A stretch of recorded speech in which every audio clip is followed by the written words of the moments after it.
இது 2022 நடைபெற்ற டிஎன்பிஎஸ்சியினுடைய வினாத்தாள். ஊழையும் உப்பக்கம் காண்பார் யார்?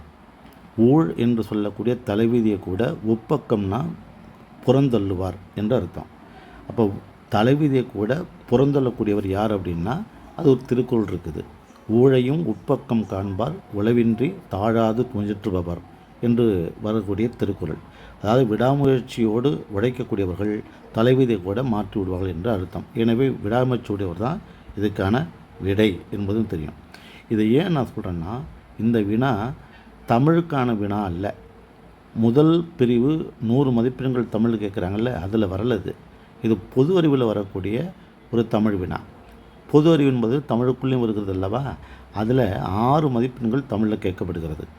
இந்த 6 மதிப்பெண்ணில் கிட்டத்தட்ட 4 மதிப்பெண்களும் திருக்குறளை மட்டுமே கேட்கப்படுகிறது. எனவே தமிழ் வினாத்தில் இருக்கக்கூடிய ஒரு 4 மதிப்பெண், இது ஒரு 6 மதிப்பெண், கிட்டத்தட்ட திருக்குறள் மட்டும் 10 மதிப்பெண்கள் கேட்கப்படுகிறது நம்ம தெரிஞ்சுக்கணும்.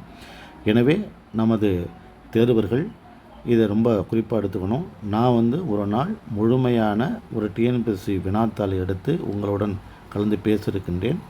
எனவே இந்த விருப்பம் உள்ள தேர்வர்கள் இந்த சேனலை சப்ஸ்கிரைப் பண்ணி பாருங்கள். இன்னும் பல ஆண்டு காலம் தமிழோடு பயணித்து கொண்டிருக்கக்கூடிய எனது அனுபவமும் வேட்கையும் உங்களுக்கு மிக சிறந்த முறையில் உதவும் என்று நினைக்கிறேன். எனவே இந்த சேனலை சப்ஸ்கிரைப் பண்ணுங்கள்.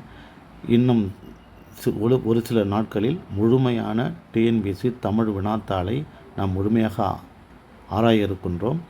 எனவே தமிழில் 100 மதிப்பெண்கள் மட்டுமல்ல, பொது அறிவிலும் 6 மதிப்பெண்கள் தமிழில் கேட்கப்படுகின்றன.